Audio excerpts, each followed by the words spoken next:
Hey everyone, welcome back to Corporate Decoder. Today we're diving into TrueBlue's latest proxy statement, and let me tell you, it's not just a bunch of boring paperwork. There's actually some interesting stuff about who's running the show and how they're getting paid. I mean, who doesn't want to know how the big bosses are cashing in? Let's see if it's all in the up and up.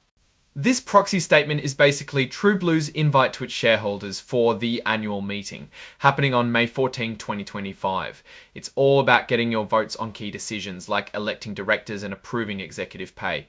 Remember, your vote matters, so pay attention. Let's start by talking about TrueBlue itself.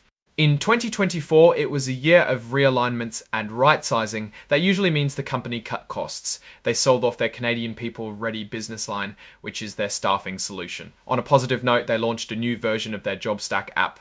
More on what that actually means later. Financially, TrueBlue brought in $1.6 billion in revenue. That's a lot of money. But the real question is, were they profitable? Their adjusted EBITDA, which is earnings before interest, taxes, depreciation, and amortization, with a few extra tweaks, was only $11 and $2 million. Think of adjusted EBITDA as profit, but with some accounting tricks to make it look better by excluding some bad stuff. That $11.2 million is down big from previous years, so that's a bad sign. Moving on to corporate governance, TrueBlue highlights that 8 out of 9 of their directors are independent.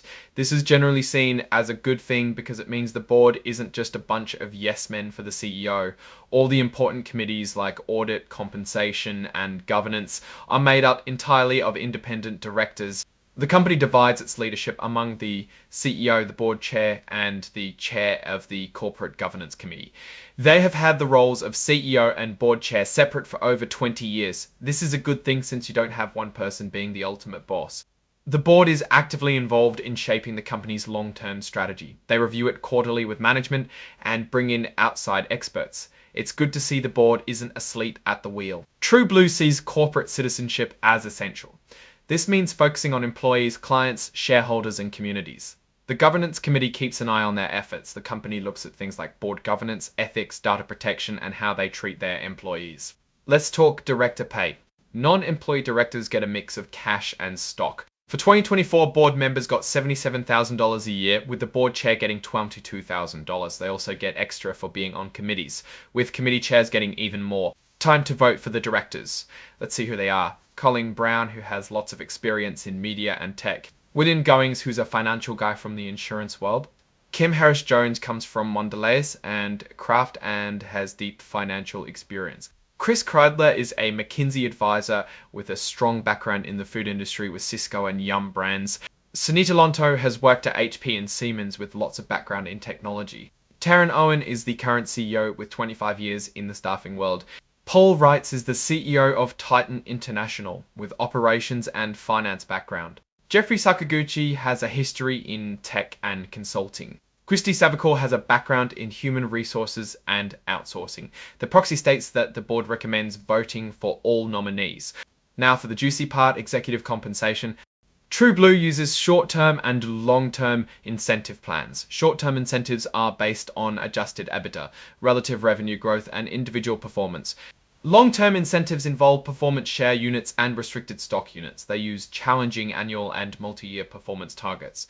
The main issue in 2024 was that the company's financial results fell short of targets. They did implement their new strategic plan, but in a tough economic environment.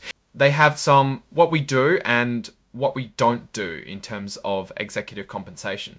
Some of the good things are pay for performance, say on pay votes, stock ownership guidelines, clawback policies. Compensation committee is comprised of only independent directors. What they don't do, no excessive pay targets, no repricing options, no tax gross ups, and hedging is discouraged. They are also incorporating corporate citizenship goals into executive compensation, but that's just a feel good thing.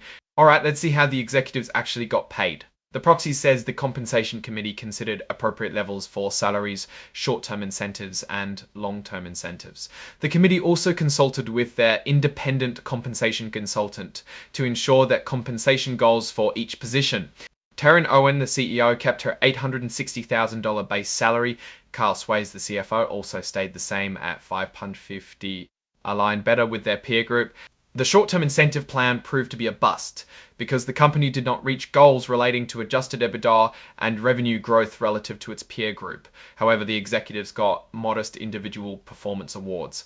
All those metrics are defined in other sections, so I won't bore you with them. Ultimately, here are the metrics. The CEO got 50% of her target. Carl Sway's got 60%, Garrett Ferencz 57%, and Willison Bittori got 33% of her target. Carl Sway's got 60%, Garrett Ferencz 57%, and Willison Bittori got 33% and 37% respectively.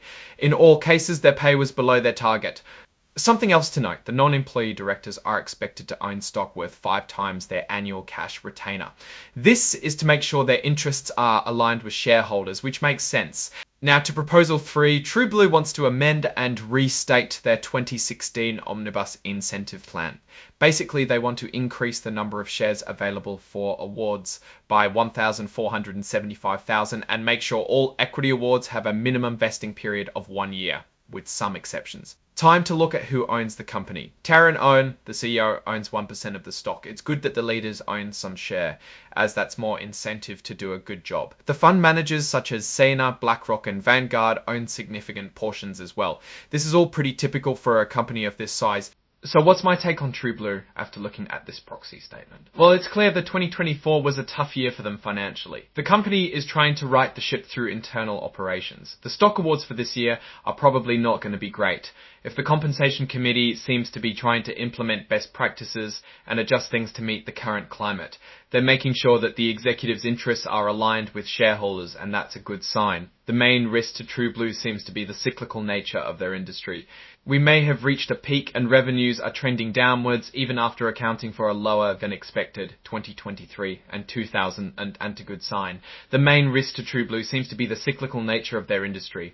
We may have reached a peak and revenues are trending downwards even after accounting for a lower than expected 2023 and 2024, which is probably why the adjusted EBITDA looks so bad. All in all, is TrueBlue a buy? Based on the data in this proxy statement alone, it's hard to say. More information will be necessary to evaluate all this information. That's all for this episode of Corporate Decodings. Thanks for watching.